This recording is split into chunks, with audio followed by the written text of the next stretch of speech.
ಸಿದ್ಧಾರೂಢರ ಪುಣ್ಯದ ನಾಮ ನುಡಿಯುವುದೇ ಬದುಕಿಗೆ ಮಂಗ. Hi friends, welcome to the blog. ನಾನು ಇವತ್ತಿನ ಮೇಲೆ ಹೋಗ್ತಾ ಇರೋದು ಶ್ರೀ ಸಿದ್ಧಾರೂಢ ಮಠ.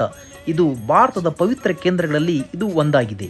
ಇದನ್ನು 1929ರಲ್ಲಿ ಮಾನ್ ಸಂತ ಶ್ರೀ ಸಿದ್ಧಾರೂಢರ ಸಮಾಧಿ ಮೇಲೆ ನಿರ್ಮಿಸಲಾಯಿತು.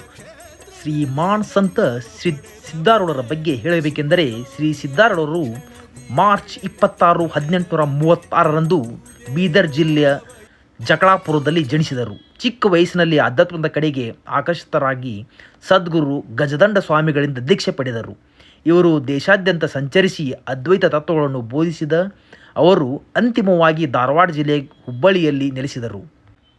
ಭಾರತದ ಸ್ವಾತಂತ್ರ್ಯ ಸಂಗ್ರಾಮದ ಸಮಯದಲ್ಲಿ 1919 ಮತ್ತು 1924ರಲ್ಲಿ ಕ್ರಮವಾಗಿ ಲೋಕಮಾನ್ಯ ಬಾಲಗಂಗಾಧರ ತಿಲಕ್ ಮತ್ತು ಮಹಾತ್ಮ ಗಾಂಧೀಜಿಯವರು ಈ ಮಠಕ್ಕೆ ಭೇಟಿ ನೀಡಿದ್ದರು. ಪ್ರತಿ ವರ್ಷ ಮಹಾಶಿವರಾತ್ರಿಯಂದು ಇಲ್ಲಿ ಅದ್ದೂರಿ ರಥೋತ್ಸವ ನಡೆಯುತ್ತದೆ. ಈ ವೇಳೆ ನಡೆಯುವ ಕೈಲಾಸ ಮಂಟಪ ಪ್ರದರ್ಶನ ಮತ್ತು ವಿಶೇಷ ಪೂಜೆಗಳು ರಾಜ್ಯಾದ್ಯಂತ ದೇಶಾದ್ಯಂತ ಭಕ್ತರನ್ನು ಆಕರ್ಷಿಸುತ್ತವೆ.